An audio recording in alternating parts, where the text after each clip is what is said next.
Oh God. Okay. One that did get a huge like barking laugh from me was like the horse kick. Like the first time he like Oh my slaps the god, that was horse's ass, awesome. and it just like bam, Yeah. like I was not both expecting that feet Yeah. in in that the guy's least. face. He Yeah. would just like tug on him, and the thing would just knock the Yeah. dude out, Fucking God. knock the shit out of him. It was so good. knock your head off. I'm Brian Foster, and this is the Grindhouse Institute. On each episode of this podcast, Jeremy Floyd and I program a triple feature movie night. Each of the movies share common themes, and we discuss them here. We're happy you could join us for today's block we call Stuntin on John Wick. In October of 2014, John Wick was unleashed on the world. The mega hit was helmed by first-time directors and 20-year stunt veterans Chad Stahelski and David Leitch.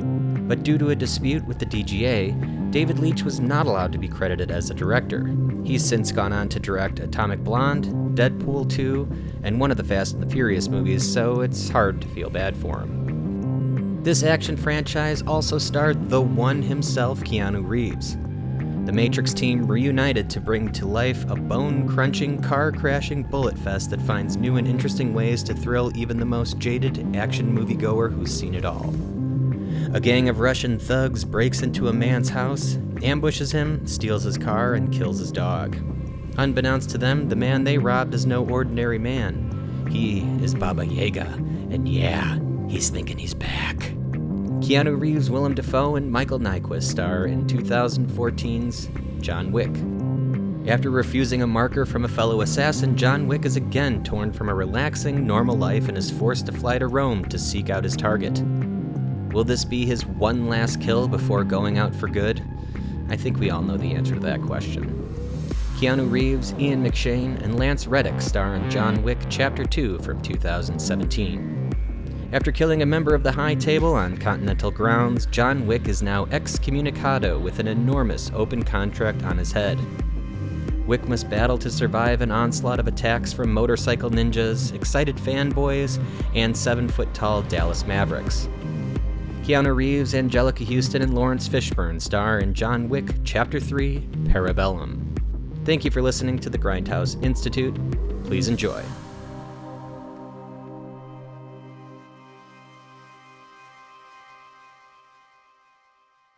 It's not what you did, son, that angers me so.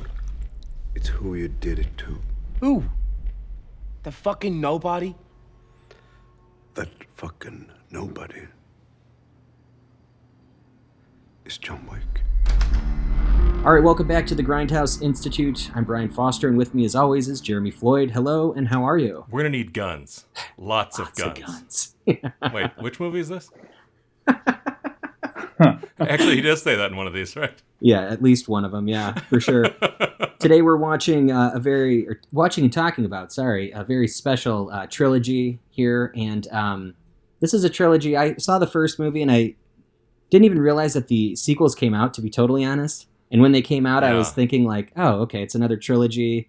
You know, it's just another cash-in. But this is actually a trilogy of films that all were really good and all really like maintained a story. And I'm really excited about talking about the John Wick trilogy with you, Jeremy, as well as a special guest today, if you don't mind doing the intro. Sure. So we've got three really action-packed movies, all very contemporary. And not only are they action movies and sort of conceived that way, but they're sort of brought to life by a stunt team. And, you know, even the directors of the first one and the director of the subsequent other two, you know, famous for their stunt work. So who better to guide us through all this than stuntman extraordinaire Kevin Arnold? Kevin, welcome, buddy. Thanks, man. Thanks for having me. Welcome. Yeah. So stunt world. You're in the stunt world. I mean, this is three movies that are clearly defined by the stunts and defined by all the action that's in frame, you know, like not a lot of, and I mean, I'll bring this up later, but really not a lot of cutting. There's just really in frame. There's a lot of really cool hand-to-hand and melee combat that happens. Maybe today, let's start maybe with you and how your work is and what do you do? And if you could comment a little bit on some of the fighting just to get us rolling. Okay, yeah. So I do stunts. I'm a stuntman in the industry. I've been doing stunts for about, I would say about 10 years now. I mean, I've been in the industry for 10 years. I probably say I've been doing stunts, making a living doing stunts for the last 7 of those 10 years.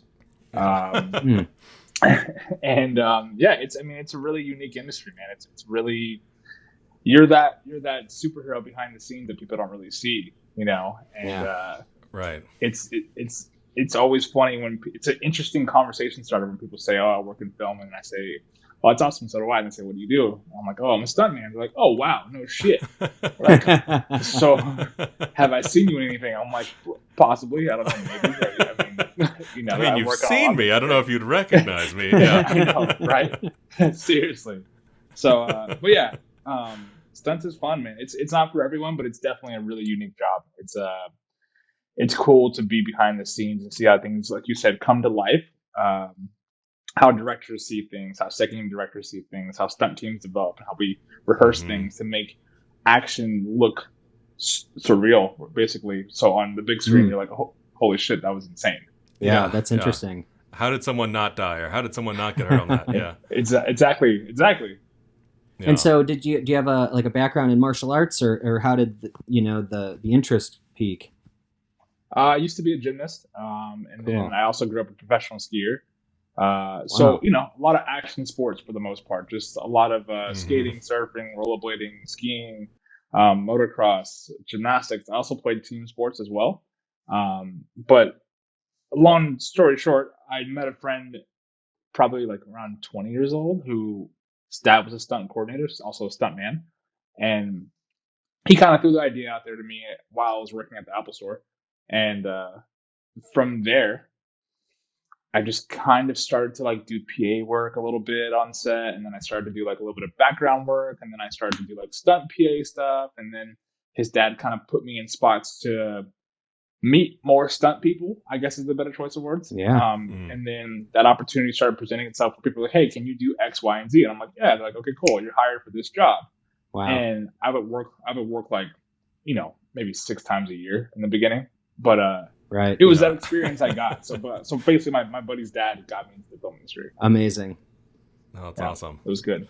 Yeah, I mean, it. I guess it always kind of happens that way, right? You just get that little foot in, and you work through your niche and do things that way. I mean, and for you, like you were saying, like for someone as athletically minded and sort of like your gymnast background or whatever, like it some of those things would come easier to you than 100%. Maybe Brian and I. Yeah. Oh, I don't know, man. I could fall with the best of them. Yeah. Yeah. I could fall off a car. You just can't get back up. That's exactly. It's one take, and that's it. It's and that's the difference, right? It's sometimes you got to fall not just one time, but like 8 times. Right. It's like, holy shit, this is going to be absolutely terrible. Well, yeah. I mean, I guess that would be like a follow up. Then is like some of your first experiences. I mean, what was that like having to do these multiple times? And I mean, was this kind of a culture shock, if you will, or like this is my job now, kind of question? Well, it was more so. I think I got a lot of experience being a stunt PA for my buddy's dad on a couple different shows. I started to see the real behind the scenes of like, oh yeah, they say action and then they say cut, and then sometimes they do that 10 more times with stunts, or sometimes it's that was perfect, moving on, right? And I was like, oh wow, like so it's not just a one take martini shot every single time. Yeah. Sometimes you got to do the action and the fight sequence 25 times, and it's different angles and it's different turnaround shots. So I think for me, I kind of got the hint early in that I'm like, oh, stunts is going to be very repetitive at times. Right.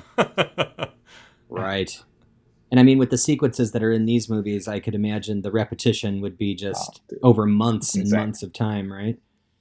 Honestly, fight. I would say any fight movie you do, action-wise, especially like a hand-to-hand combat with like having to showcase weapons and showcase up close shots of the actor doing the action because you want to know that it's him. Right. Is definitely a grueling process. And I think it's one of the harder things to shoot because you have to make the audience believe it. Right. Yeah. I believed it in these movies. I thought they did a fantastic bang-up job of portraying these fights. Well, I mean, they had an incredible director, and they also had an incredible stunt team, as we both have already established. And they also had a great vision. You know, I think that's the biggest thing about movies nowadays. Is you have to understand what's trying to be shot there, and it has to be believable, right? If you don't have those key things, I think the audience is just going to be able to tell it's, you know, it's not really that good of a movie. But believable even in a world that John Wick portrays, this world of, you know, international assassins meeting up in a hotel, getting, you know, outfitted with all their gear from a tailor and like all these like really odd, quirky things. You know, the director, just odd characters that pop up, and it's just really interesting. But yeah, you're right. You still need to believe that there's impact happening, that, you know, people are really attacking one another, and you kind of, it's visceral for sure, you know, and he killed 306 people, I think, or something like that. I think I read that he's completely destroyed like Jason Voorhees or Michael Myers or any of these serial killers from movies. John Wick is the absolute slasher. Yeah. Exactly. Yeah. I mean, in the first John Wick, that one scene, it's like he like starts in like the sauna, right? Yeah. And he works his way through the sauna, through the clubs, or the other room. Like, I mean, he kills like, in theory, he probably kills like close to like 500 people in that one sequence. Yeah. You know, exactly. And and you're just like, holy shit, what is it like? When does it stop? And you just believe it because you're like, oh, this is insane. Like, he's an assassin. Yeah. Exactly. Well, and in a world of assassins, and something that, like, you know, this movie doesn't obviously doesn't take place in our like real world. But, you know, just like, you know, sort of Star Wars or, you know, whatever, you know, you establish what those sort of like rules are in that world, and then you kind of, you know, build upon them. And I feel like they did that in this pretty well. And it's like, you know, there's no point where like the cops come in and save somebody, or like that there's like, you know, backup coming or whatever. It's like there's always just this like, it's like one guy versus the world. Yeah. And everyone in that world happens to be like this like badass, like unstoppable, like, you know, just hidden assassin. It's like when Ian McShane basically makes the call, like, all right, everybody stop, and everyone stops and looks. He's like, we're all part of this. Yeah. Literally. Well, I mean, let's get into the first movie. The story of Baba Yaga, not so much the boogeyman, but the guy that you'd send in to kill the boogeyman, I believe they put it. Yeah. So I'd seen this before. I don't think I paid as much attention to it as I did this time. But this is a full blown, like, really cool story as well as action. I think that's why John Wick is kind of setting itself apart as a modern action film and can make itself into a great franchise. Which I think 2 more films are coming now. One that's in post-production and one that's planned. John Wick 4, that my buddies just finished shooting. They were in Germany for that. So oh, wow. It's pretty crazy. So that should be coming out this year then, maybe? Next year? Probably beginning of next year, probably. So, I mean, they like you were saying about the rules, you know, they established this odd world that we're, you know, a stylized world that, you know, obviously isn't the world we live in, where these... You know, assassins, they use coins, they use like old, almost medieval, like lords and ladies, the way that they speak to each other, you know, and then like people are in different, like, it's almost like a caste system that's in this like huge assassin ring.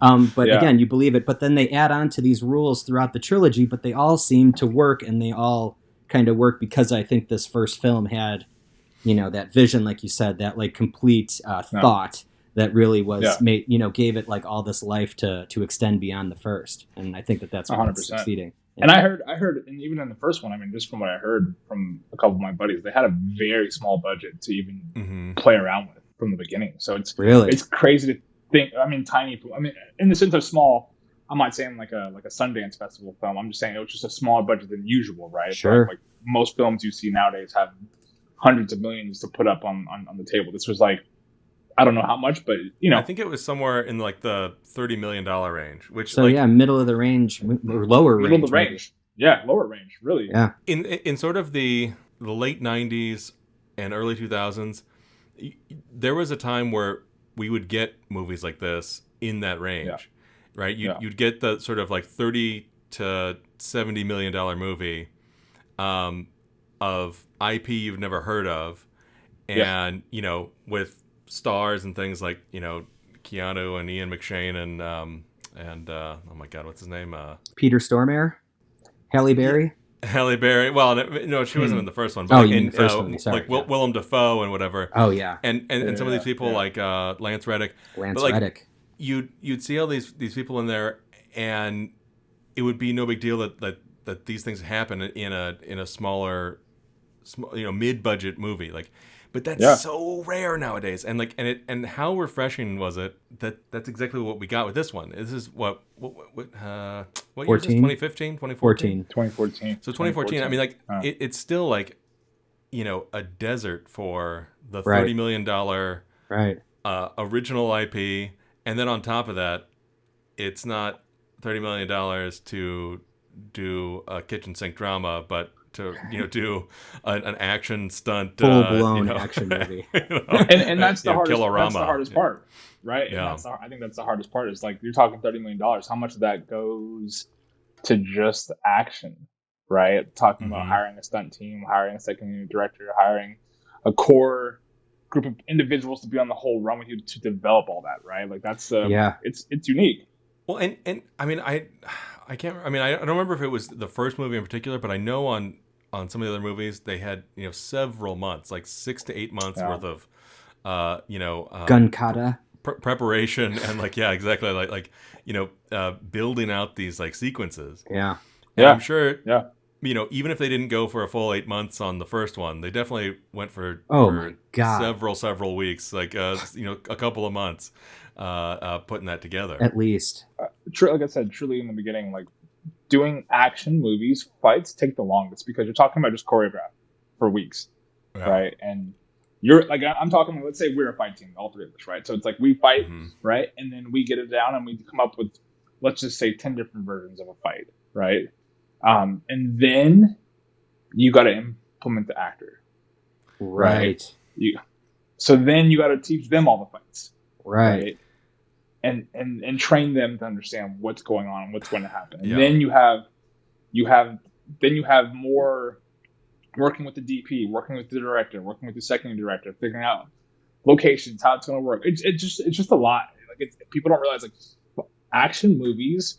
This is why Marvel figured it out so well. Also, not to change topics, but I think Marvel did a good job of being like, we're going to hire the best of the best. We're going to make this happen. It's going to be incredible. And they have this whole universe now that just works, right? It's the same thing with Bond. It's the same thing with John Wick now. It's just opportunity. You have to hire a good core team to do these things to make it, like I said, believable. That's when you hire Mark Damascos, the host of Iron Chef, to come out there and to be your main villain named Zero in Part 3.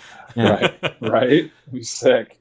No, but he had like a martial arts background, right? He did the Capoeira movie, Only the Strong. Yeah, he's been a martial artist. I mean, it's more impressive that they got Halle Berry and she Keanu, was incredible. Like, I know we're bumping ahead to that one, but I mean, man, her sequence was brilliant. No, totally. I mean, it's like none of these people are Donnie Yen or Jackie Chan or whatever. Like raised in these martial arts. They're in Keanu's case, okay, he's done action movies before, and Matrix in particular. Well, he's the Matrix. Come on. Yeah. And he's the one. Yeah, exactly. And but it's not as if he is a martial artist the same way that Daniel Bernhardt is, or some of the other people that were in the movies. And so it's a lot to sort of get them to that level, like you're saying. Yeah, I think it takes time, but I think it's doable though. Like you'd be surprised. Like someone like Keanu's really like. I think he's just one of a kind, right? Like you have those. Like I mean, just to be an actor, you gotta be standout to begin with, right? And I think then when it comes to the stunt aspect of things, which is always fun, I think when you have an actor like Keanu who's done The Matrix and everything else, right? I think you have that drive. He seems like he's got a lot of willpower and drive to be perfect in things. So I agree with that. Well, and it pays off because I think the first time you see him fight, like he gets his ass kicked when they come in to like brutalize the puppy, and steal his car and mess up his other car. Oh, beautiful cars too. But then when he gets into ninja mode or whatever, like you see that first fight where like he kind of jumps past those stairs and like gets past those guys, and the first guy he takes out he like hops on the guy's back, grabs him around the head, swings around him like a stripper making an entrance, and swings the guy to the ground, like takes out two guys with a gun, and pops that other guy in the head. That it was just like, and we're all in kind of a wide for this, so it's not the like. So here's the other thing that like this movie, why this one kind of felt fresh was like that in the mid 2000s we got a ton of movies that were sort of there was like Taken and Jason Bourne and all these movies that sort of ripped those things off. And what do those movies have in common? Well, it's like a lot of them. Well, first of all, they're like super serious, but then secondly, they're super cutty. It feels like like a commercial where it's just like like 400 angles, and you're like, okay, well, I don't even know what I'm looking at, let alone you just hear sound effects. I don't have to like like a camera move, and all of a sudden there's a pop up. This one wasn't like that, right? Isn't that what you're getting at? Yeah, exactly. So in this one, you get to see it, and it kind of takes you back to that almost 70s martial arts feel of like almost a stage. The sort of those like Hong Kong films where you'd be further away and you'd just be able to see these guys getting into it. Yeah, exactly. Yeah, no, 100%. I mean, that's a big. I think that's the biggest part about action films, especially fight films. You look at the Jackie Chan's. He had such a unique way of doing action, right? And he was his own stunt man. He did all his own things. But it wasn't his videos or his movies at the time. You could see him throwing every punch and every single block, throwing every single kick, right? Mm-hmm. I think what happened was you watch a lot of film evolve and being like, we can do all this handheld stuff and shoot up close and tight and make it look crazy, right? But then, like I said before, the viewer, the audience has to believe it's you, right? That's the whole thing. Like, so I think you've seen evolution where they've been like, okay, well, this style of fighting and shooting doesn't really work. Let's actually pull back and show, because it's Keanu and it's whoever else, Halle Berry. Let's show them actually going hand to hand combat, because people get. I think what I take away from when I watch it, I get inspired by watching actors do their own stunts, right? Oh yeah, because to me it shows that they're just as dedicated as I am to at least try. Right? Oh, yeah. Interesting. Especially like, I mean, granted, they don't have to. They don't have to do any of that. They're the actor. They're the key person. It doesn't matter. They don't have to do anything. That's what we're there for. But it's cool to see that they're willing, like a John Wick character is willing to learn every single fight beat that I know, and then sometimes wants to do it himself before I do it. Yeah. So how much it was Keanu doing his own stuff? It must have been at least like 80% of the stunts in there. I mean, at least all the handheld. I'm pretty stuff. positive. All the hand-to-hand stuff you see visually, you can tell. It's pretty much him majority of the movie. I know he has a stunt double. I don't know who it is, but I know that he did majority of the stunts. And a quick sidebar, I double an actor by the name of Don Cheadle. He's a great martial May have heard of him. Yeah. Right? Wait. Don what? Don Cheadle. Cheadle. Can you spell that for me real quick? Is that CHEET? Cheeto? Yeah, Cheeto. I don't know how anymore, but which by the way, so we watched No Good Deed, or was that what it's called? Recently, and like, man, he looks so scrawny now. It's like, you're getting too yoked for him to be his double. You know? So I'll go full circle on this. Okay. We're doing. He has a movie that he's shooting in September that we're I got to start prepping for in that sense. I weigh 172 pounds right now. He's 158 pounds. Oh, okay. God. And we're going to be in Australia for 6 months shooting this movie. And so amazing. It's interesting. I talk to him all the time about, I'm like, why, what's not, I don't talk to him all the time. I talk to him often enough is what I should say. Mm-hmm. I ask him, why are you so thin right now? And he's just like, he's on a full pescatarian diet, right? So he's like, no like real bread or anything. And so I think what happens as you get older, and this is just my opinion, it means nothing. I think what I've noticed is in the industry, people as they age, they want to look more youthful, right? Mm-hmm. So I think by doing that, that's the diet that comes into play, and trying to look a certain way, a certain aesthetic. So yes, you can say that I can tell that he's been thin because I've noticed it over the years. He's gotten thin. Mm-hmm. And now you got to lose 14 pounds to match now? Yeah, bro. It's just like really? Like, why do I got to do that? But hey, you know what? I'm okay with it, though. You know? Yeah. Yeah, because he's Don Cheadle, goddammit. Yeah. Exactly. Like he writes the rules, not me, man. So Yeah. it's just I just show up and do my thing. Yeah. Would you kill John Wick for $2 million? Consider it done. I think the most impressive part of the John Wick action is the combination of the hand-to-hand martial arts with the gunplay, and just the fact that instead of like punches or anything, he's literally shooting people in the head a couple times, like quick jabs of bullets, and it's this interesting like interplay between the two. But you can tell he's really being tactical with the guns too. So it's like almost as if all that preparation that went into the fighting and the hand-to-hand also had to go into the guns. So you're talking about just this information overload that your actors and your stunt people are going through, which again is just it proves successful in these movies. I haven't liked 3 movies in a series, I don't think, ever like this. I mean, I used to like Star Wars. Now I really don't like Return of the Jedi, but that's a side story. Anyway, but these are 3 movies that I really enjoyed all the way through, and I think that's because they just kept that consistent, I guess, polish, or the amount of work that went into that polish, Yeah, definitely.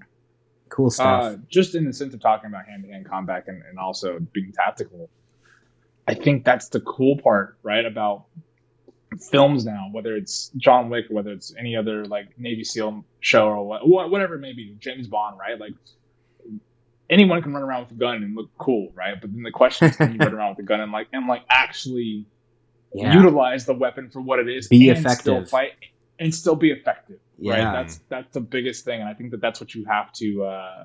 That's the coolest part about action to me, is being able to take a 9mm or take any type of weapon and maybe throw it at someone, or maybe hit someone with it, or maybe rip the gun apart, whatever it may be, or maybe disassemble or take out into the what is it, the ammo crate, magazine, the magazine. So it's just like stuff like that's cool to me, and how they implemented all that in the John Wick series. How he was loading the shotgun, his robust dessert that he ordered. And he was just like throwing him in there, like it's incredible. And he had like one sitting out there like at the ready, and he would just pop it in there right away. Like, oh my god, it was so cool. I'm kind of nerding out on these movies. I guess so. I mean, what's kind of funny too is like the first movie, like, kind of felt to me like a really bizarre, car ad almost, where it's like, it has that very commercial look. It's like maybe they're advertising a new hotel in Vegas with this look, and like with the color, you mean, or with the color and like the real like high contrast like look of it or whatever, like that type of like color grading and all that stuff, like it has that real Super Bowl ad type of like look to it. But apparently what they're kind of going for, and like it's, they got a little more stark than I would say than their inspiration. But like apparently what they were going for was this sort of 60s comic book look of like just lots of like exactly like deep blacks, and there's like bam, a big splash of color, and that's why you get that like purple on one side and like the red hot pink on the other, and then just like this like big stripe dividing them in between, and then but it's keeping within the comic book thing for a second. It's almost like it took the sort of color palette, and toned it down from the 60s, but then I don't know what, like took the violence from the 30s, where like they would have those like really disgusting comic books back in the day, like the old Dick Tracy's and stuff. Yeah, and they didn't shy away from a lot of that stuff in here, and I think in particular, maybe I'm thinking of was it in the third one where he like very slowly like jams a knife in the guy's eye until oh my god, that was amazing. It was like the upgraded Lucio Fulci zombie in the eye. Exactly, Zombie 2. Yeah. You really know your movies. Yep. But nothing else though. Nothing that actually like makes me money or anything. But there's this thing that like I feel like I did the same thing as you, Brian. I watched the first one back in the day, and I was like, oh, okay, that was wild. And I couldn't remember why I didn't want to watch some of the other ones.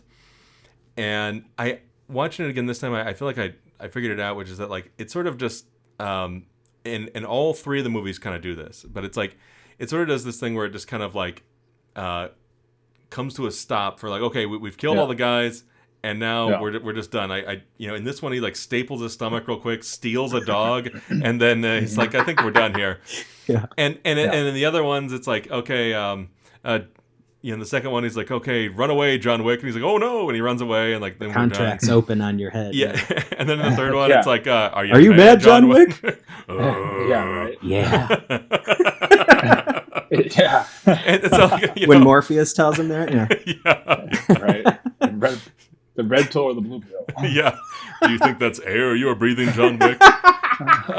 Right. Wrong movie, Lawrence. Oh, yeah. But it's like, so I feel like a lot of these movies, like they don't like end in a way where you feel like, oh, that was satisfying. You're just like, oh, damn it, I want to watch the next episode almost. Yeah, like, exactly. That's kind of how they play it. It's like almost like a cliffhanger ending every time. Yeah. I feel like that's how they wanted it to be, so they can keep. I'm sure it was intentional. Yes, yeah. Yeah. I mean, it's like the Fast and the Furious series where they just keep going. I feel like that's what John Wick's going to do. They're just going to keep going until they can't go anymore. Yeah, right. Exactly. Yeah, until Keanu. It's like this is his like Mission Impossible series where it's like instead of him jumping out of planes like Tom Cruise, he's like gonna try to kill himself by doing jujitsu moves or whatever, or to skip ahead, riding a horse and fighting. Yeah, that was also awesome. It was like the upgraded True Lies. It was like they took all like the cool stuff from older movies and put them in this. Yeah. I mean, that was. I mean, to touch on top, that's a really insane scene. That whole sequence of the horse, the bikes, everything. Yes. When you look at all the behind, what actually went into it, that was probably 2 months, 3 months of shooting. Of just shooting. Of just doing those things, like wow, getting being on the bike, actually being on the bike on a soundstage, being on a horse on a actual in New York, and being on a horse on a soundstage. Right. So shooting Keanu by himself, right? Like riding a horse, and then shooting Keanu on a bike by himself, and then shooting all the guys on bikes by themselves doing their own thing, the actions and the keys, and then pulling it all together. While Ian McShane sits in a room drinking bourbon. Right. Jonathan. Seriously. Jonathan. God, I mean, how great is Ian McShane in all these movies? He's the best. It's just like yes. So awesome. Well, so is Lance Riddick. Right. Like Lance Riddick, he all of a sudden, he's got a really cool thing about him in the first movie, but by the third movie, he's out there fighting with Wick and his whole band of, I guess, the concierges or whatever, like his group would be. Yeah. His name's Charon, like the guy that rides the boat across the river Styx. That's his name. Yeah. It's a really cool character name. I don't even think they say it in the movie. I just saw it in the credits, and I'm like, damn, that's so badass. It just made him like 20 times more badass. But he was great too. That's funny. Ian McShane was great. And I like that they had like his counterpart in the Le Continental in Rome, the same thing, but it was like his it was so great how they did that. Well, and then I guess Halle Berry is his counterpart in Morocco or Casablanca. Casablanca, actually. Yeah, Casablanca. Yeah. That looked beautiful. Morocco, man. I mean, I think they did like 2 months out there, 3 months out there. Wow. I mean, that's the one. So I'll touch on that too. That's the one fun thing about film is you do get to travel to some pretty insane locations. That's for sure. Oh, and then you also travel to some pretty. Then you also travel to some pretty shitty ones too. So it just depends on what you're shooting. Depends on the movie. And where they have tax credits, yeah. Right. Yeah, I mean, yeah, that's true too.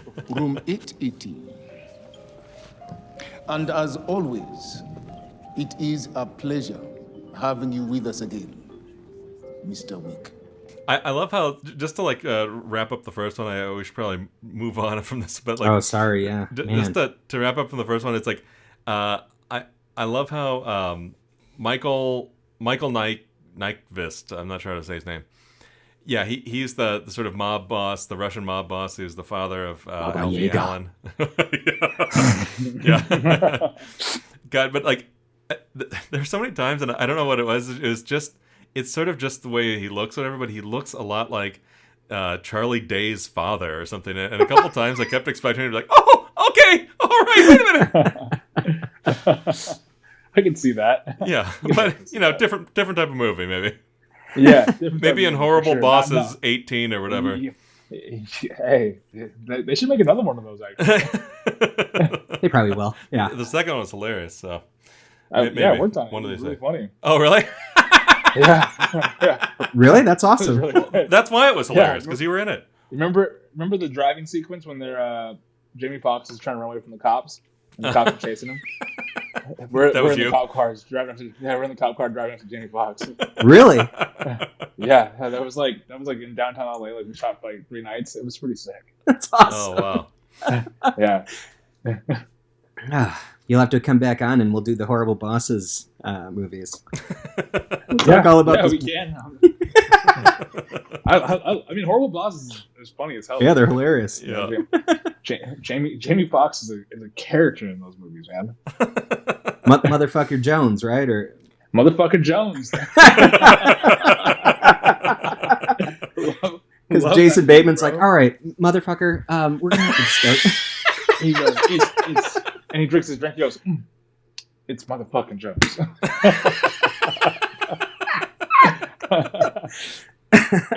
Oh my god.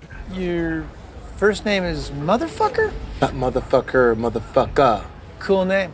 I have to say, like, just going back to the stunts real quick on John Wick 1, like I think one of the last ones that really kind of got me, because I think after a while you've seen the gun fu, and then you kind of got like what that's going to be like. But one of the ones that like really like got the action movie juices flowing for me was like he did that sort of whip with his car around that little, like, I don't know, post. It was like, they were in a giant dry dock, and there was like a place to like hook your gigantic ship up to. Right. And he whipped his car all the way around it to get around to the side where you can like blow this guy away. And like, man, that stunt driving was so awesome to like end on the punctuation of him like blowing away the guy. That's like one of those creative things where it's like you hadn't seen that before, and it felt really, really fresh, and I just like started laughing because I was like, it's so insane and like so cool. Do you guys? Let me ask you guys a question. Do you guys actually pay attention to like the details of stunts in movies, or is it just something you're like, oh, it's really sick? I love action films. I love stunts. I think they're great. Yeah, I definitely pay attention to them. I mean, I love it when there's something that you just haven't like seen before. Yeah. And like there's just these like little moments that like it's always like these little things that always kind of get me really excited, where it's like, again, to jump to the third one, like I think there was one shot where we had it was during the sort of like the raid in Casablanca, and like Halle Berry like and her dogs, the dogs run over a table. Halle Berry slides underneath the table and gets up and like it blows these guys away. And I was like, yes, that fucking shot was awesome. Yeah. And these like little moments that like get you like amped up when you're watching them. Yeah, of course. I mean, the first time I saw The Dark Knight, when they like flipped that truck over, I just started laughing because it was just so insane, and it was like so nuts. Yeah. And really done. So awesome. And it actually happened. Yeah. Talking about the middle of downtown Chicago. Yeah, exactly. Yeah. That shot was sick. That was a sick shot. But I did want to bring that up because you're talking about Dark Knight and their hand-to-hand combat, like or Christopher Nolan's directed hand-to-hand. Yeah. And then this one, this is leagues better than that, and I think that I think the Dark Knight would have definitely done with some John Wick polish. Yeah. The Dark Knight, I think you have to accept it for the fact that it's just shot so well, right? Like that's shot beautifully in that aspect, right? Like it's just different. It's Christopher Nolan. It's just very, very different. I did reshoots on Tenet, so I worked with him. Oh, cool. When I worked for Christopher Nolan, it was pretty nuts. He was like, he would come to set every single day and not have a shot list. He would just have everything in his mind that he wanted to shoot, and then we would just shoot shit. And I was like, yo, you're fucking nuts, bro. But I like you. I like you, so I'm going to trust you. So I'm shocked that he wouldn't come to set fully prepared, to be honest. Like with a binder full of stuff. He literally had like an oversized iPad, and he would talk to his DP, and then he would talk to the stunt, because it was all hand-to-hand combat, right? And so we would talk to the DP, and then he would just be like, we're going to do this, this, and this, and then they would talk to the stunt dude, and the stunt coordinator, and they'd talk to us, and then he'd be like, we're rehearsing this again, and we're going to shoot this, and this is how it's going to go. I was like, where's Video Village? Where the hell is that shit at? Like, what are we, like, wait a second. You just want me to trust this iPad that you have right now, and that this is No, the truth. Well, I put it on the iPad, so yeah. Yeah, It's all here. like, on the call sheet, it just says exterior fight, nothing else. No exterior scene. You're just like, so what are we doing? Your sides are just a slug head or whatever. Yeah. Yeah, it's great. I mean, that's on Oh, the man. topic. I did that same. Do you know who Antoine Fuqua is? Yeah. I just shot a movie with him in New Orleans with Will Smith in awesome. November. Awesome. And same thing. So we come to set every single day. Call sheet would say exterior battlefield sequence. That's all. And you'd be like, what are we doing?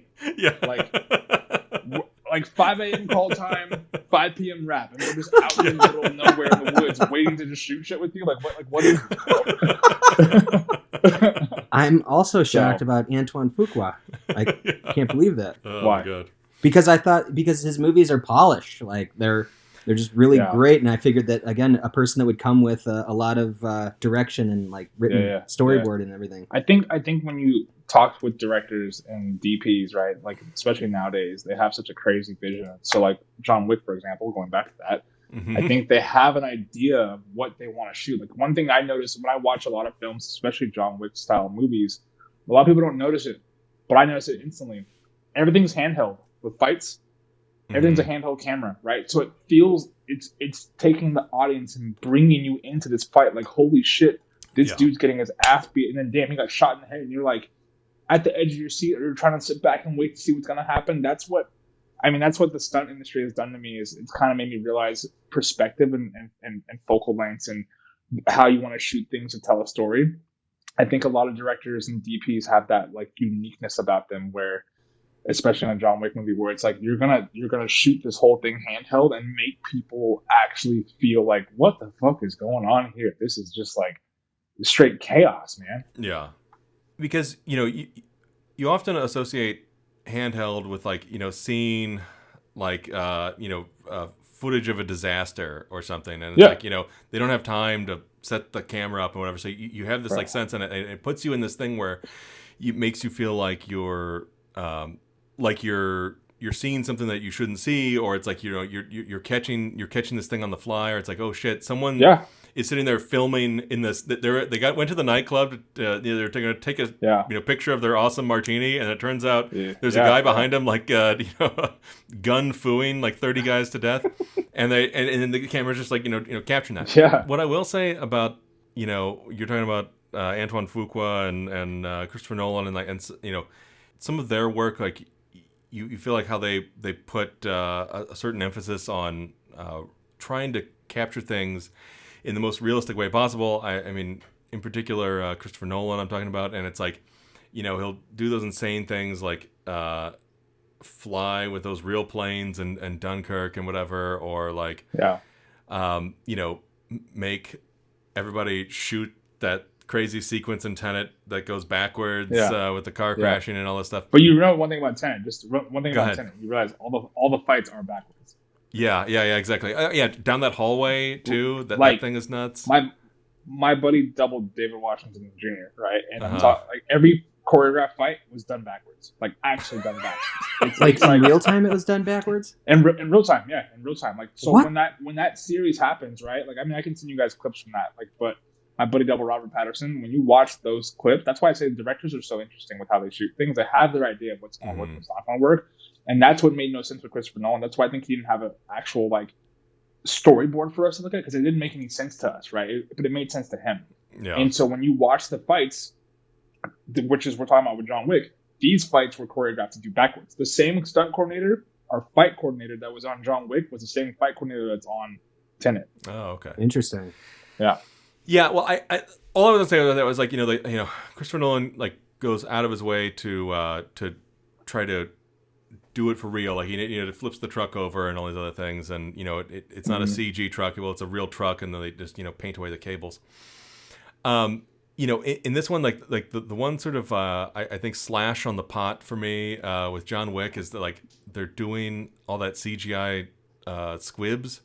Look, I understand that it makes your day, and on the first movie it's a lower budget and all these things, and like it's a lot to set up again and do with the squibs and whatever.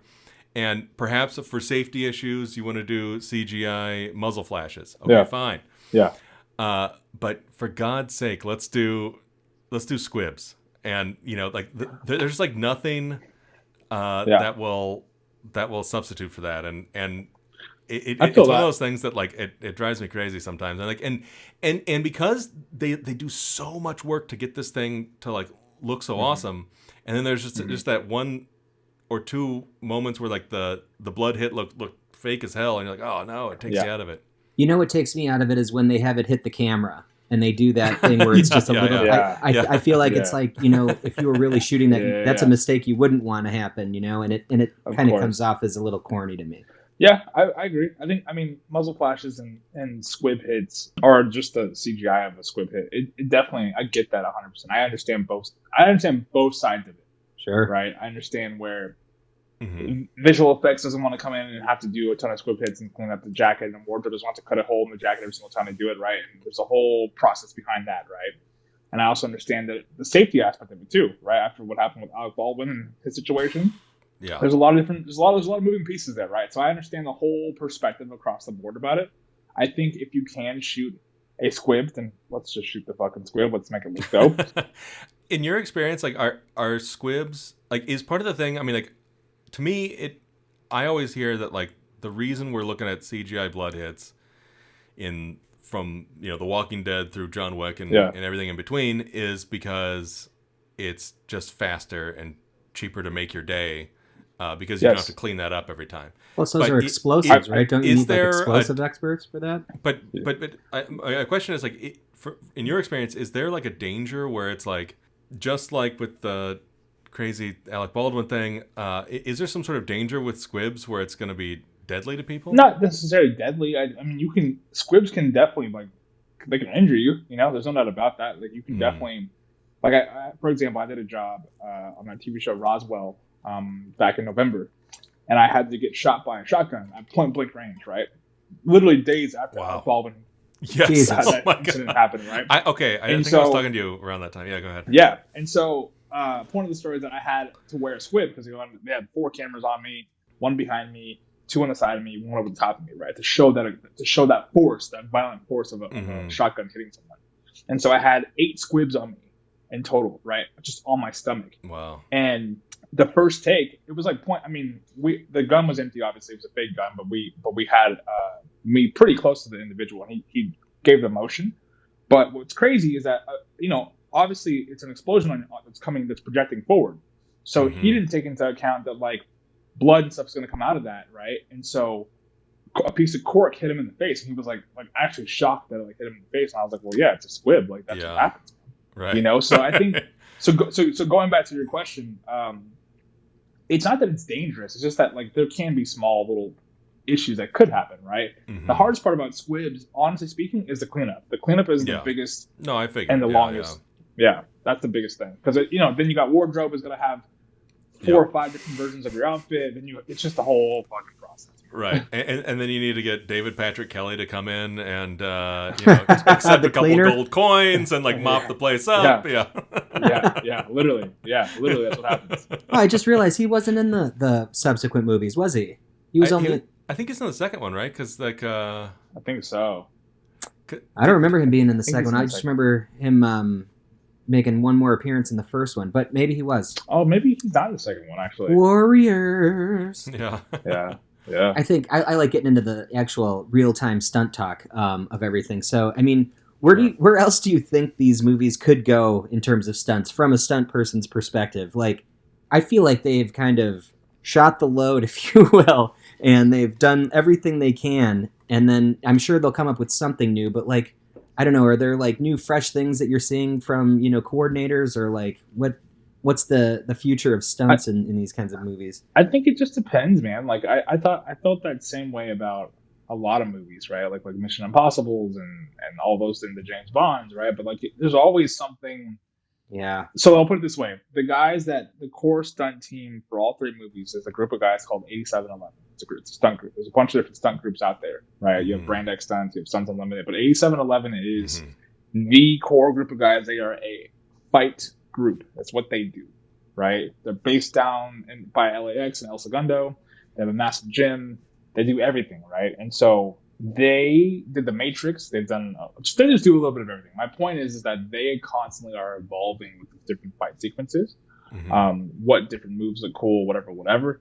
I think when it comes to evolution of stunts and what's next or what's cool or whatever, I think there's always something that can be redone or revamped or look much different, right? Like, I mean, for example, John Wick on a horse fighting guys on motorcycles. Yeah, I've never seen that before. You know, like that was insane, right? Like your prototypical car stuff, like drifting cars, sliding cars, doing fight sequence, like shooting guns. That's always going to be in the mix because people love. I mean, let's just call it what it is. We Americans, we love that shit. We love it, right? We love a little blood, like America, brother. You know, that's what we're all about. That, you know, so we love some gun violence and some hand-to-hand combat, like Navy SEAL type stuff, right? I think, but when it comes to like the bigger stuff, like obviously CGI plays a humongous factor in a lot of stunts.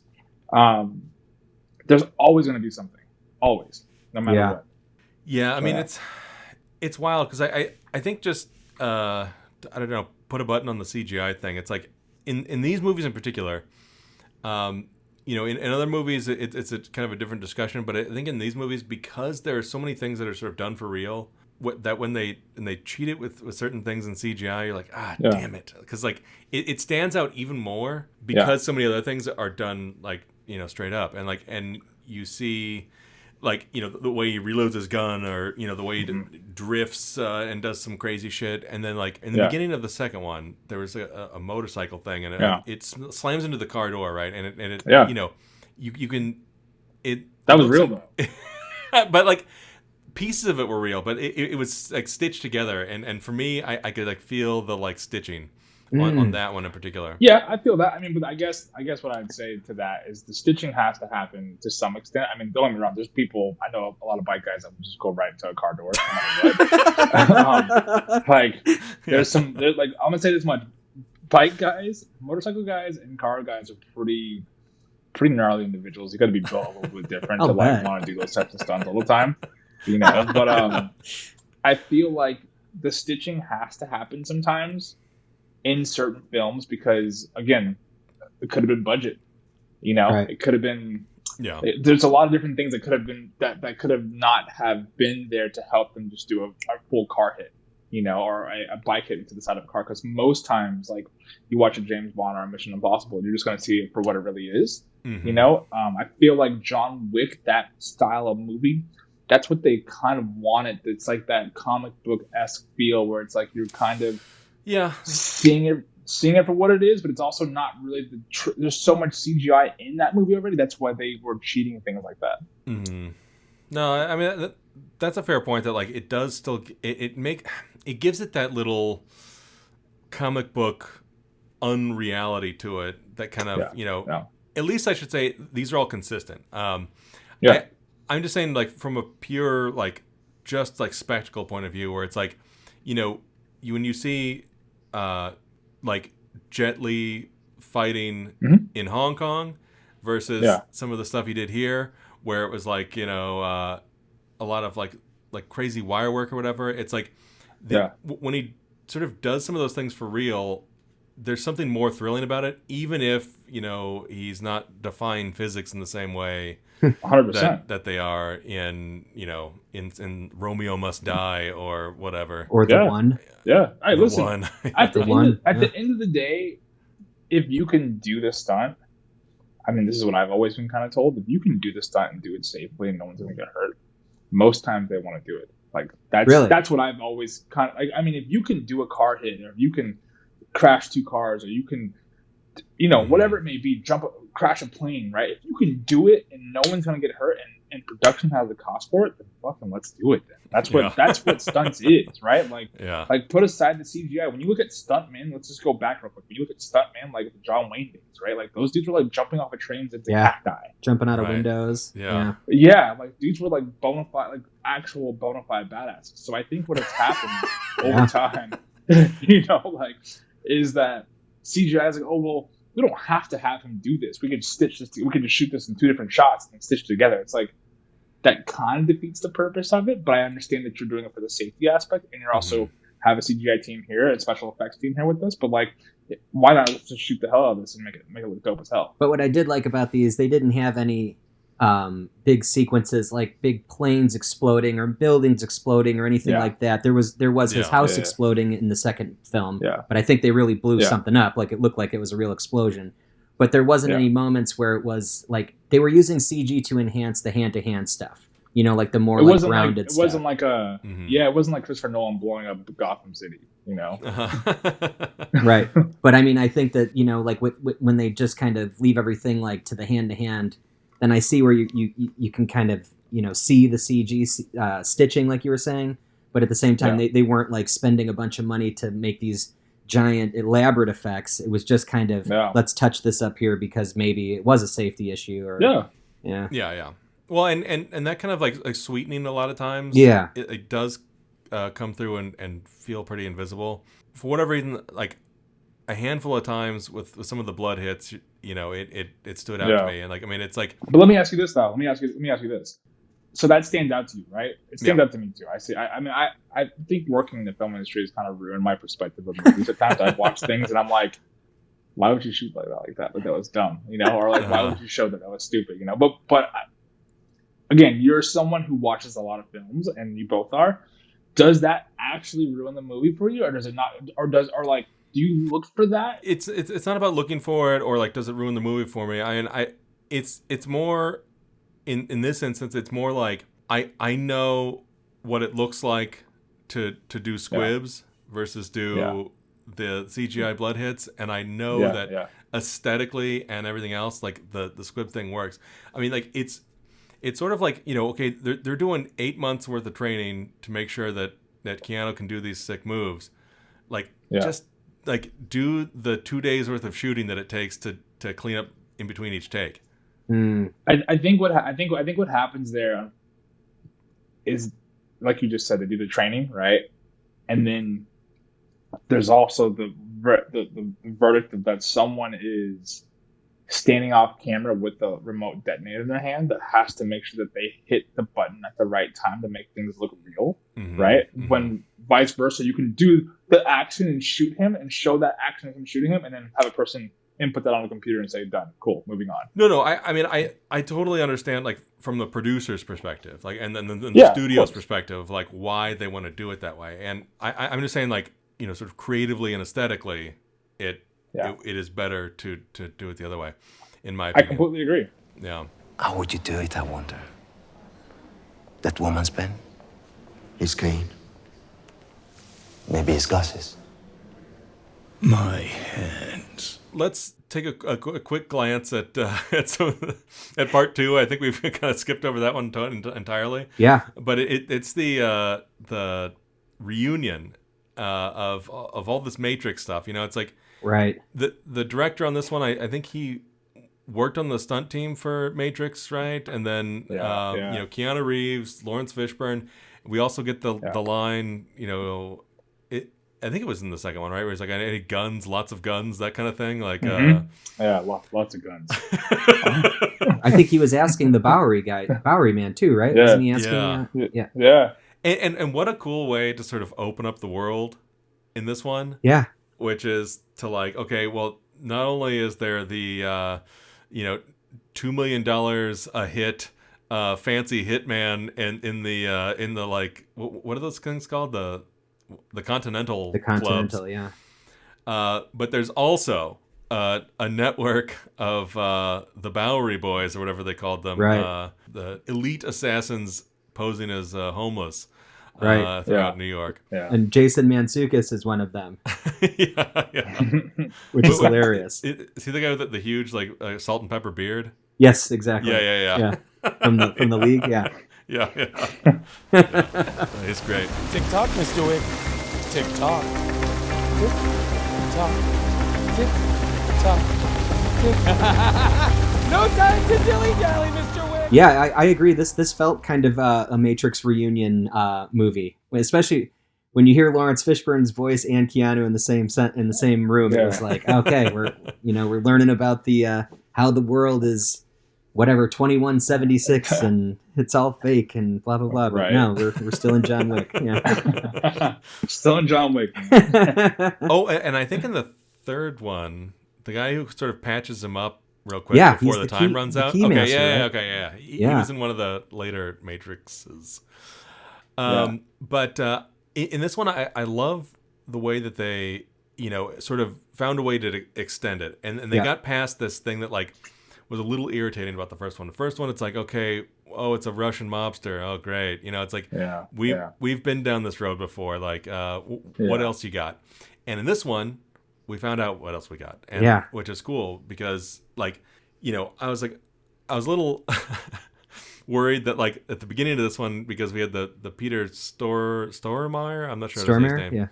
Yeah. Like, character sort of reviving this Russian mobster thing. Yeah. But luckily, we didn't get too much of that. And then, okay, he's got this, like, debt he's got to pay off, and he doesn't want to do it, so they fuck up his house, and they force him to do it.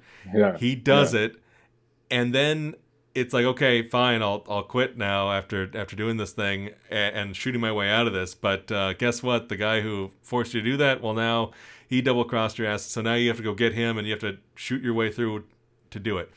And so they found, like, a really fun and interesting way to kind of take us through there. I mean, it feels very simple once I've just explained it, but, like, Exactly. It was enough to get you to go through all this stuff and not too much to, like, have you, like, wait, it's like, why is it so complicated? Like, a lot of the action movies now are, like, so fucking complicated. Like, all This the is little, not at all. Yeah. It's not. Yeah. And it's enough to get you to from each story beat, but not so much that you're like, wait, what? There's a double cross. Like, I don't know what's going on. Who's that? And who's this? And you have to show me with all these flashbacks.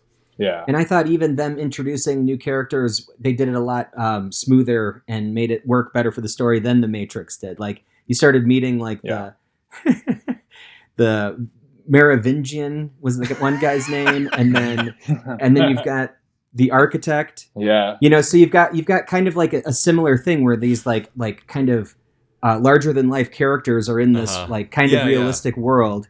But The Matrix you introduce and you're like, what the hell? But then all of a sudden you start meeting, like, these other people, like the other Ian McShane, and then the director in the third film, and you're like, okay, I buy into all this, and they just kind of slowly deal this stuff out to you to make it, like, real simple, like you said, not ever complicated. I think less is more, right? I think that's the. And they don't really explain much either, right? Yeah, no. He's got a bunch of coins on him. They introduced the marker in the second movie, which was not in the first one at all, but you kind of know exactly what it is already. Like, they present it well, and you're like, okay, yeah, I get it. There's a bloody fingerprint in there with a a pin at the top. Needle, and you gotta, exactly at the top. Yeah. Oh, so cool. Yeah. What the hell were you thinking, giving a marker to a man like Santino D'Antonio? It was the only way I could get out. Oh. You call this out? Now, here's the one thing that these movies, like, plot-wise, that just totally fell short. Did John ever get his car back? He got in the second one, right? He turns it into John Leguizamo, and he's like, give me a few weeks to work on it. Oh, come back to that. Yeah, that's right. Okay, plot hole. Okay, John Wick 4, you I was better gonna address say. this, okay? But see, I don't ever think about those things. I guess. I forgot about it too. Yeah. Stop paying attention to the plot, asshole. Yeah. Because I guess once he got the dog that he never named, I thought he was pretty satisfied with how that ended up. Oh, right. I kept waiting for the punchline to that. Or like, okay, what's the name of the dog? And he comes up with a funny or Neo. Cool name. Yeah, exactly. Neo. Never got there. Do better, John Wick 2. But I also love the sort of like almost video game logic that this movie operates under, where it's like a normal sized person can just take, one shot or two shots to the head. But then when he when he fights the sumo, he has to give him like 14 shots to the neck. He kept waking up. And he's like, there's still more. And it's like, oh no, he's fighting a bigger boss, so he has to shoot him more. How cool was it though that they worked in, sumo, because he did technically like wrestle him, like he pushed him through that wall, and like he was wrestling him like a sumo. and they worked in like another Yeah. martial art that probably shouldn't have fit in any other movie like that, right? It should be all the shinobi or the ninjas that are going around, but this one, they just, let's get a sumo in there. Yeah, that's wild. But that goes back to what you were saying about is there anything new in the stunt industry, or you see people are constantly evolving different fight movements or whatever it Right. may be into different types of things to make a scene actually look cooler, I guess. Yeah, and it did. Yeah, and they do like keep like sort of pushing that envelope with each of these movies, and I think part of it is okay, they get a little more budget, so they have a little more time to go through all this stuff, but they also kind of like gave you a little more flavor of the world as it goes along, and each of it you're kind of like, ooh, I want to kind of see more of this Yes. crazy world that they live in with coins and all these crazy rules and the tables and the I have to things. admit, watching 3 movies a week for this podcast is tough. I was getting through these and I couldn't wait to watch the next movie just because it felt like they went together so well, and I'm like, what the hell happens next? And then they still leave me on a damn cliffhanger at the end, Are you mad, John Wick? Yeah. And then credits, I'm like, damn it, I'm pissed off too. Another Matrix thing in the second movie, and I guess they also did it in the third one that I forgot to mention, was like how they have those like green text on a black screen, that sends like text messages to everybody or whatever. Let's talk about that real quick. Like that whole network of like switchboard girls, operators that were basically setting up assassin contracts. Yeah, and like their database was literally like 5 fields, big text, and all they needed to do was type in a name and a date. Just go from there. That stuff, and how much it was. That stuff in particular, I really loved. Like they really kind of like nailed how otherworldly and strange it was. It was like, okay, they have chalkboards from the 40s and computers from the 80s, and then they have cell phones for some reason, and like and it all fit together, but you just didn't question those things, and it's like aesthetically that they made such an interesting meld of like creating this other world. Let me ask you guys this: what would you guys rate the John Wick series so far? Great question. You mean like in order of fave? Yeah, sure. I'm gonna go 1, 3, 2. I liked 3 a lot. Yeah, 3 was good. Yeah, I'd say probably like 2, 3, 1. Awesome, awesome. 2, huh? Okay. Yeah. If I could name them all at the same, because I felt equally they were all as good and they all held up or could stand up to the first one, which you can't say for a lot of movies. No, that's of course true. Not. Yeah.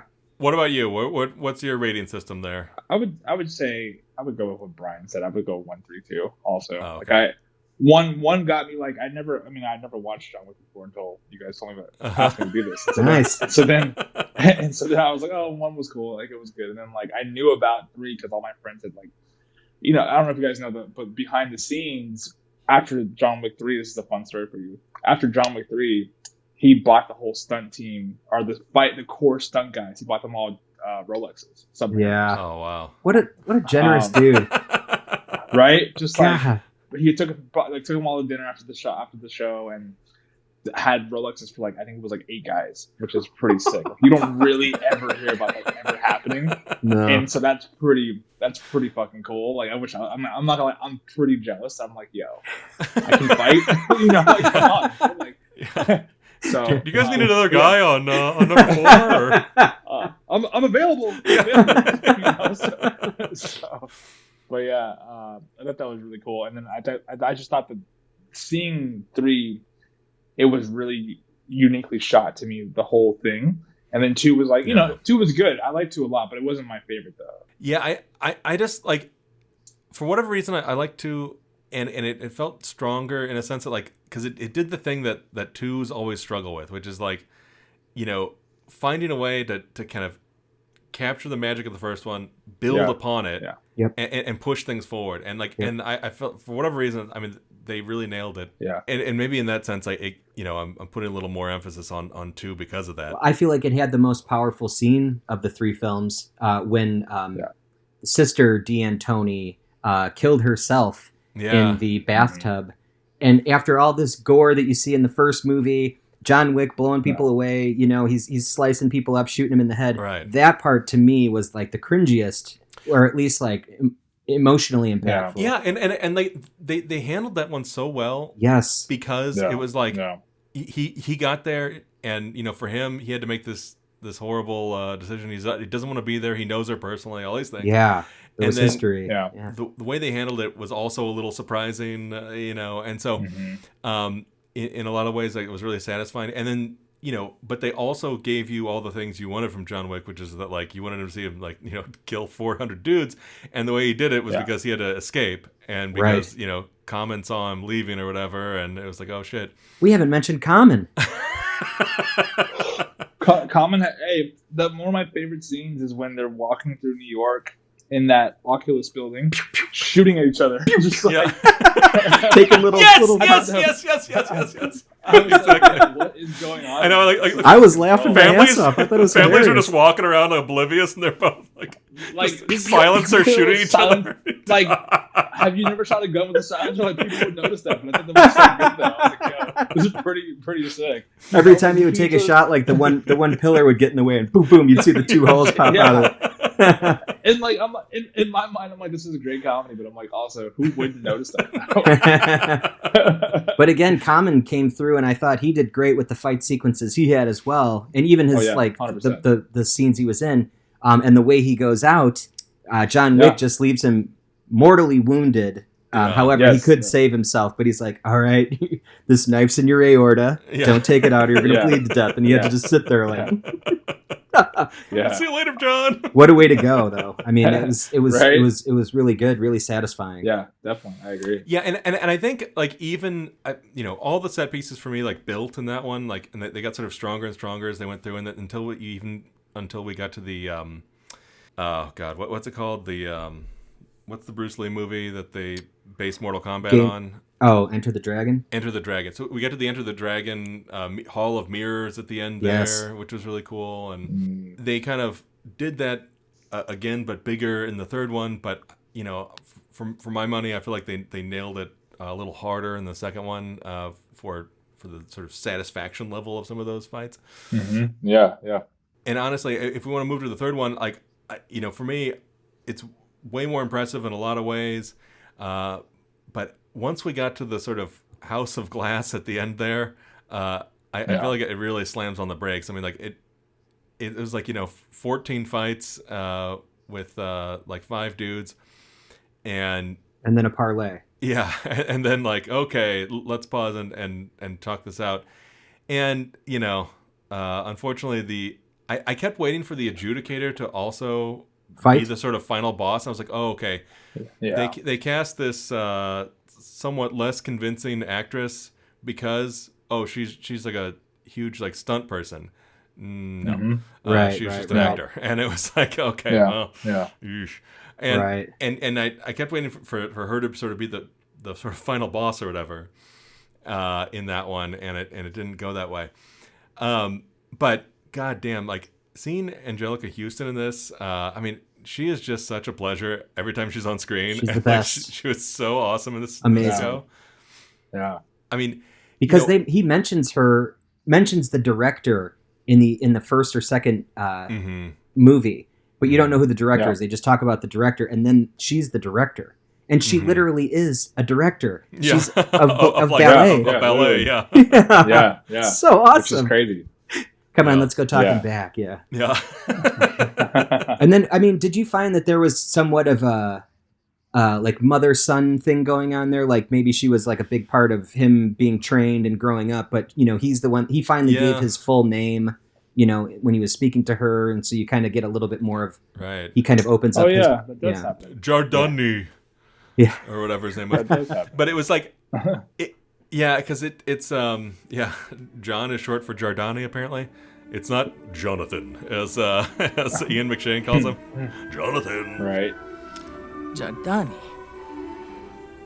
Why have you come home? We see that, okay, not only does she have a ballet school, but she also has a wrestling / assassin training school there. Yeah. And, you know, so you get kind of a hint that that's where he, you know, graduated from. He was the star pupil. Yeah, exactly. But man, like, and some of that ballet stuff, it really kind of reminded me of Ronin a little bit, if you guys remember that movie. Yeah. And I will say that one, for my money at this point, it still hasn't been topped for the best, like, sort of car chases, type action stunt work. Isn't that our guy John Frankenheimer? Go ahead and come at me for that one. But yeah, John Frankenheimer, and De Niro, and I haven't actually seen that movie, so I don't know. But you should definitely see that movie. Okay, well, that's a good one. When we do that one, we'll that's bring when we back, should definitely have you on for. Yeah. Yeah. All right. I don't know. Do you do car stuff, or is it mostly just kind of like physical? I've been falls dabbling more and more into it. Car stuff is a lot, man. It's people got to trust you. People really got to trust you to actually like make things happen, because car stuff is things can escalate very quickly. I know. Right. Totally. I mean, I'm sure it's a specialized thing. Yeah, but I've done a couple small car things. I did a couple car slides on that TV show, The Rookie. Cool. Just some I did a car thing on the TV show. Do you guys watch Euphoria? No, I haven't seen it yet. I know you're talking about on HBO, right? I haven't seen it. Yeah. Alyssa's been watching a little bit of it, but I haven't seen it. No. Okay. Yeah. So there's not crazy. I shouldn't say that. We had a whole beat that took like 3 days to shoot. This girl was in the middle of the street, and we were playing chicken with her, basically. So Zendaya, actually, and we were like, "Wow, really?" Yeah. Basically, she's the story is that she's running from the cops and she's strung out on drugs, and so she's going across a major intersection in LA, and there's no island, so we had to build out that there's 2 cars, we're stacked 4 cars deep, and just she has her actions and we have our actions. I mean, we just had to make sure that she was safe all the time. So Zendaya, man. She's pretty hot these days. Yeah. A little pressure there. She's the hottest. Yeah, man. So it's one of those things. I mean, car stuff it's when it comes to flipping cars and crashing cars, it's a whole nother beast in itself. Just we call it non-descriptive stunts, which is indie car driving, right? Where you're driving down the street and just don't hit this person or don't hit this car. That's you can do that all day. But when it comes to sliding cars and hitting an end mark and you're going off a ramp and you're gonna crash the car, it's that's a whole nother monster in itself. So yeah, I'm not fully in that car scene yet, but I'm starting to dabble in there though. Cool. Well, it sounds like you have just enough to be super impressed by Ronin when you see it. So we'll have to do that one sometime. Did you get the did you guys catch you mentioned the Bruce Lee film Enter the Dragon, that throwback in episode 2, right, or chapter 2 of John Wick, but then did you get the Game of Death reference in the 3rd one when he fights Boban Marjanovic from the Dallas Mavericks, another tall basketball player, just like when he fought when Bruce Lee fought. Yeah, when he fought oh my god. Well, wait. Kareem Abdul-Jabbar. Total brain fart. Kareem, yeah. So in Game of Death, that's when he just basically kicks Bruce Lee when he's sitting down. When when Kareem is as tall as Bruce Lee, if not taller, sitting down. Oh yes. But then in that library, he's like, "Oh, take me to the New York Public Library." Right at the beginning, I believe it's the beginning of the 3rd one. Yeah, exactly. And Marjanovic comes out, and I'm like, "That's just like Kareem fighting him. He's just giant." Yeah. It's awesome. No, that's a good call. Wow. Yeah. Looking a little run down there, John. Ernest, I still have time. It's almost up. Who's gonna know the difference? You sure this is what you want to do? 40 million, it's a lot of money. Not if you can't spend it. I think that one got a big laugh for me, which is how I sort of express my excitement for for stunts. Is when he's beating the shit out of him and he sets that book down and sets his neck on top of it and kind of slams his head down on his neck and it goes clunk and his neck goes flying back, and it just it looks all loose. But did you see right before that he put the book in his mouth and then knocked his jaw loose, and you see it just kind of flailing around. Oh my god. Yeah. Awesome. Yeah. That's a beautiful thing about stunts. You gotta act too sometimes, you gotta make it look real. I mean, listen, I think that's the fun thing about that industry is that you get to work with a person like Keanu Reeves and get your ass beaten. Your friends see you on camera getting the shit kicked out of you, right? And you're like, "How was that?" And it's it was pretty cool, actually. So it was a lot of fun. Exactly. Having a 7'3" guy kick my ass for 10 exactly. minutes. Yeah. So it's good stuff. I'll catch up to you, John. No, you won't. When you watch movies, like, are you more of a serious action movie guy? Or are you more like you want to get a little laugh out of some of the action, or you want to? Oh God, no! You want to have fun with it. I mean, are you kidding? Like, I mean, unless if the movie is really serious, and then there's a sloppy fight, or there's somebody shooting, but like, in a movie full of martial artists and trained assassins, like you want to have fucking fun with it, and like. And then the thing that kills me with some of the later Jason Bourne movies, or some of these things where it's like, it's such a joyless slog, and like they don't allow you to have fun with it because they're like, oh no, I've got to stop the terrorist from this and that, and you're just like, God damn it, like can't we just have fun while we're doing that? I'm like, the whole point of this thing is like to wreck cars and have a lot of fun with it, and instead we're sitting there like, stressed out while we're watching I grew up with Commando and Predator and Running Man and Die Hard. Those movies were fun. Yeah. Like even looking at Die Hard, even Die Hard's kind of like the serious one out of them. But when you watch it, it's full of jokes. Like the whole thing is humor, and like it's hilarious. I mean, Die Hard's they're like classic with some of their stunts too. But they just were like they did everything. Like Die Hard was like so good with how they did their stunt play and all the action and the comedy. I think that's one of to me, John Wick's such a great series, but like I feel like the Die Hards were like can't really beat them. The first movie I feel like is basically perfect. Yeah. Like they're so good. They're just Bruce Willis is over here just out of his mind. Yeah, I love it. No, but I mean, like in this one they do so many little creative things. I mean, I feel like I've never seen this in a movie before, which is that like. There was one point where it looked like, I'm getting it confused maybe. It was in the third one, right? Where it was like, they were underwater in the hotel. Yeah. The guy was like shooting him from across the pool, and the bullets would just like die and like fall down. Yeah. The underwater bullet time. That was kind of a Matrix and it was like, it was so awesome. And then, he gets up close to him and, shoots him, point blank, which, works underwater. Of course. I just had never seen that before where it's like, you just see like the bullets just... No, like that was definitely the first time I've ever seen that too. Because usually you see the big streak of bubbles and everyone gets like pelted with it, right? Like it doesn't slow down at all. And it's like, no. There's a little more resistance in the water than there is in the air. Yeah. I feel that.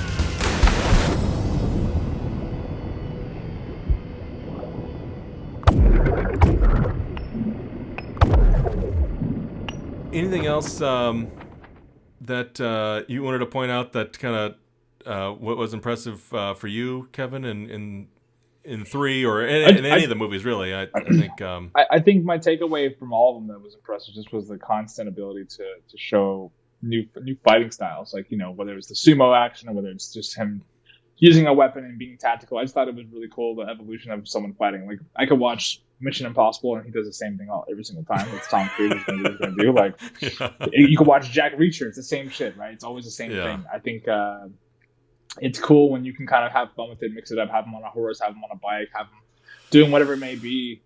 Keeping it fresh. I think that's always my takeaway from any movie that I'm watching that's stunt heavy because I mean the goal for me is to become a stunt coordinator or to become a second unit director, and they're gonna usually shoot stunts with second unit the whole time.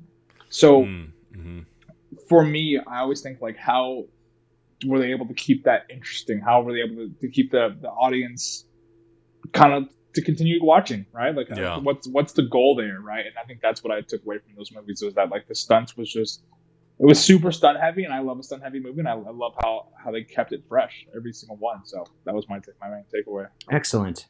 Thanks for joining us, man. This was really informative and really great talking to you about this stuff. Thanks for having me, man. I'm glad I could hop on and just give my 2 cents. We'll have to do another one with Ronan for sure. We'll have to figure out maybe French Connection with that to go through some more car chases. Or... some other car chase movies. Oh yeah, maybe. Yeah, that's not a bad idea. And Speed, so we get another Keanu. Yeah, exactly. Speed. Oh wow, classic. Speed would be great. Yeah, the bus jump. Right? That's a classic. Kevin, where would you like people to follow you? You got anything going on you wanted to plug or anything I like just that? recently started a TikTok, so I'm on TikTok. I'm also on Instagram. My name on Instagram is just my name, Kevin Arnold. And then on TikTok, it's Kevin Arnold. And, it's Kevin Arnold. Yeah, it's Kevin Arnold, right? And yeah, just give me a shout.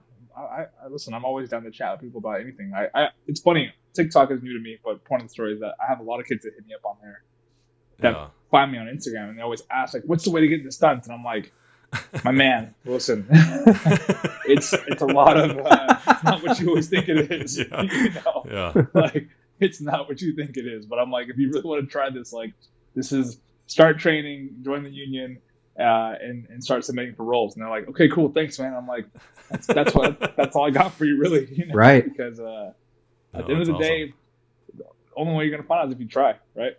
Well, I feel like I'm not young enough for TikTok, but I feel like a lot of the stuff that you do on Instagram is like, okay, your awesome coffee porn that you put up there, or like or some of your biking stuff. But on TikTok, are you doing more like stunts and flips and stuff? So my TikTok is simply just behind the scenes on set. Cool. Right on. Okay. Yeah, it's just behind the scenes of like prepping for stunts, doing stunts. Like I have one video that got like a little over 5 million views, which is insane. Damn. The algorithm makes no sense to me. But point of the story is that my TikTok, I learned quickly that TikTok is a space for viral content, basically. Yeah. Right. And Instagram is a space for like more my day-to-day lifestyle, like whether I'm making coffee or my dog, or whether I'm on set, or whether I'm just, a camera roll set of images from my day, right? That's what Instagram is for me. So it's been good, man. I'll have to check that out. Cool. Well, thanks again, and it was a lot of fun having you on here. This is a blast. Thanks for having me. I really appreciate it. Likewise. Next time on the show, we are going to be talking about, this is a great title again, Jeremy. Way to go. The Mayor of Gotham is the name of this block. We're going to be watching and talking about The Taking of Pelham 1, 2, 3, Daniel, and Batman. Yes! Oh, yeah. The original Batman. Tim Burton Batman. Hell yeah. I'm so excited. No, it's going to be exciting. And I don't know, do we save the thread between all three of them for later? Or it's called The Mayor of Gotham, so I think people can maybe put that maybe they together. can figure it out? It's not Nestor Carbonell. Yeah. No, but it'll be a lot of fun, and we'll have another special guest joining us. Kevin, a mutual friend of ours, Evan Kyle Berger, should be there. So it'll nice. be a blast. Yeah, that's sick. Hell yeah. Yeah. So tune in next time. Right on. Thank you so much for listening. Please make sure to subscribe and follow us on all the podcasts and social platforms at the Grindhouse Institute. And if you really want to give us a boost, check us out on Apple Podcasts and leave us a rating and review. It helps us to get noticed. Thanks so much, everybody. We will be back next week. Ciao.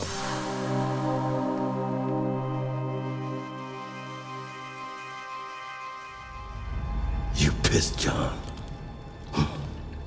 Are you?